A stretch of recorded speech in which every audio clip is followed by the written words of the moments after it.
Welcome back to the Revan Evan channel and welcome to Willis Performance. This is Brian Wolfe. He's the head honcho here at Willis Performance.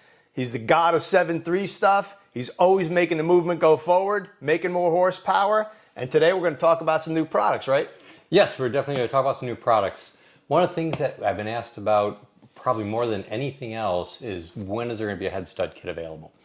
And there's a company, it's a fairly new company called P1, and it is extremely well funded. They have all the same type of equipment that OE manufacturers have to manufacture fasteners. So super high quality, good inspection, the right heat treat, all on site.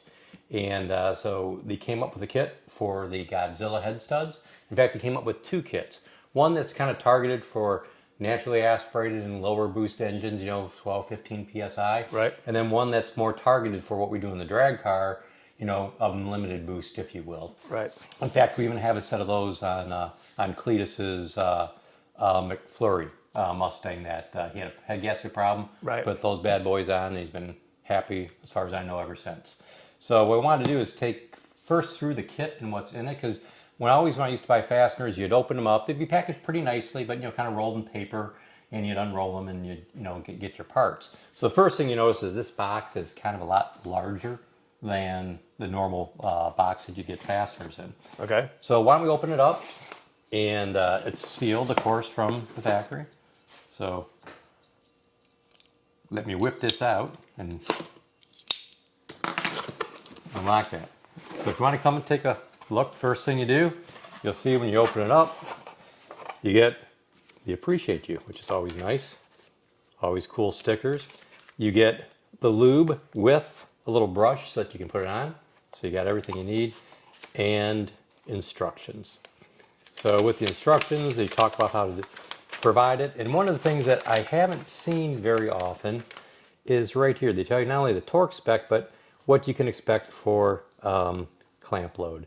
So again, really, really nice documentation. Then you open it up.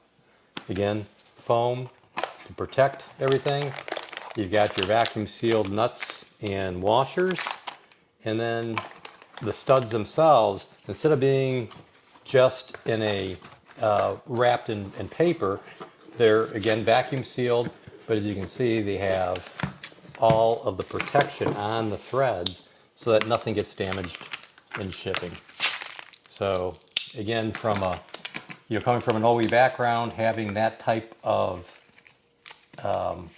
packaging care to make sure that the studs and the threads are going to be protected and undamaged as they go in is really critical. So you take the sleeve off, of course the side that goes in the block, the coarse threads, and then the fine threads at the top, and with an Allen head 3/16 at the top so that you can install those.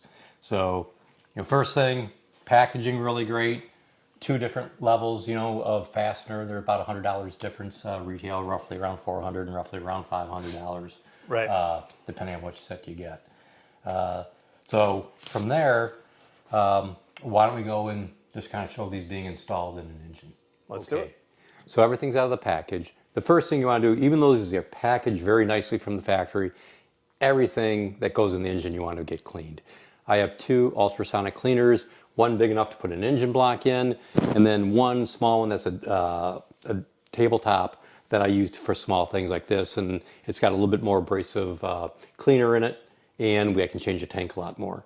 So these first go in the ultrasonic cleaner to be cleaned, and from there we go to put them in the engine.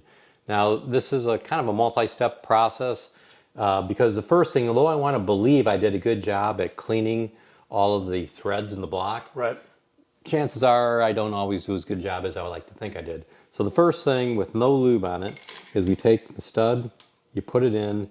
The purists will say do it hand tight, but I'm old, grumpy, and lazy, so I'm just going to go very gently and go around to put this in the block.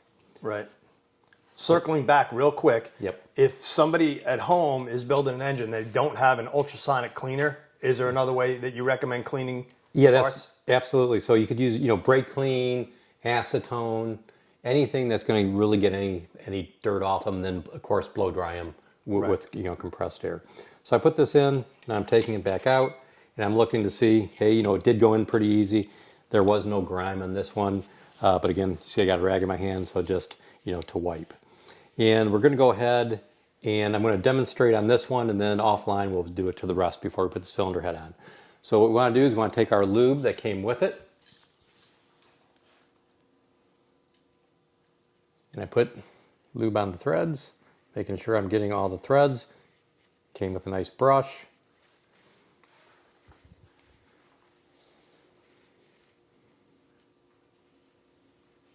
Get it on there completely.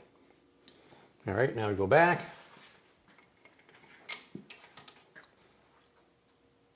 And we put it in. Again, same way.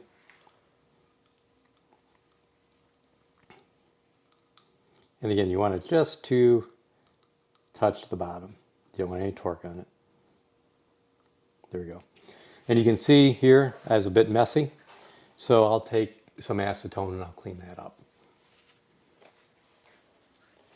All right. Off camera, we'll put the rest in and we'll show you the rest of the process. All righty, we just got the last stud installed. Evan, can you grab me that head gasket, please? Yes, sir. Cleaned and ready to go. All right, thank you. Yeah, we just cleaned this with acetone and it's ready to go on.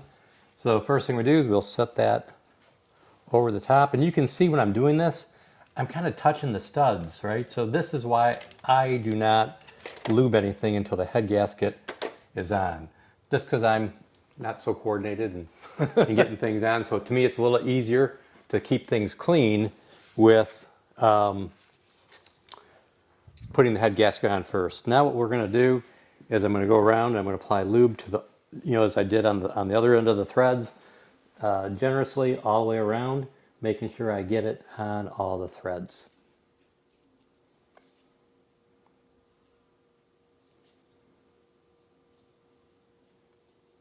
All right, we'll go get the rest done and we'll pick this up in a minute. Okay, studs are lubed, head gasket is on, and now we're ready to install the cylinder head.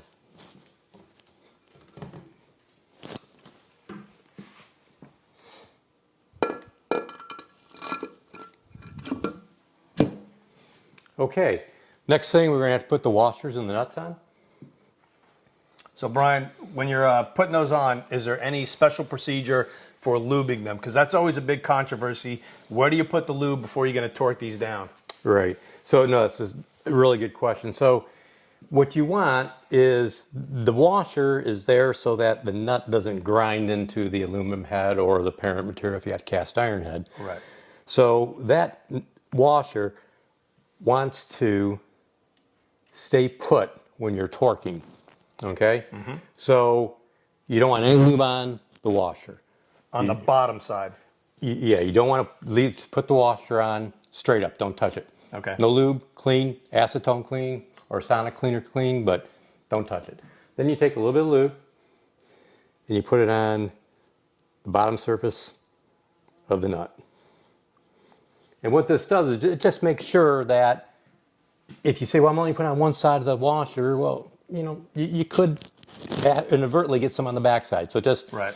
For me, leave it alone, clean, put it on, and then we'll set all the nuts on. And you're not gooping it on, you just need a little bit. Yeah, it's kind of like our TV. You need it on the surface, and anything excess just goops out the side. Right. All right. So we'll get all these on, and then we'll come back and we'll go through the torque sequence. Great. Okay, so everything's ready to go. We already did a few sets of sequencing going through on torquing these. This is 135 foot-pounds final torque setting. And what I like to do is like the first setting, I like to go like 25 foot-pounds, starting in the middle and then working a star pattern outward. And then, 25 will go 65, we'll go 90, and then we'll go up to 135 from there. Right. And the reason that you torque from the middle out is because you're trying to lay the head tight and flat. If you go from one end, it's kind of working the head down. Exactly. Yep. You want to just try to pull that thing down as close as possible. And I'm pretty sure at the factory what they do when they torque the heads, it's like a 10 spindle rundown. So they need to pull it down all together all at once very nicely. That'd be hard for us to do. That'd be hard for us to do.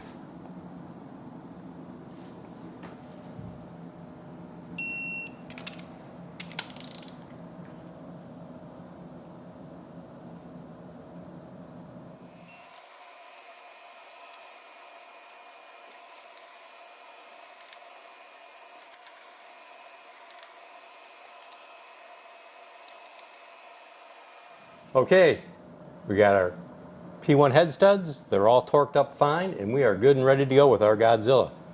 Another tech install on the Godzilla. We got to thank everybody for checking out the channel. Don't forget to check out testo.com and have yourself a great day. And hit the subscribe button, bitches.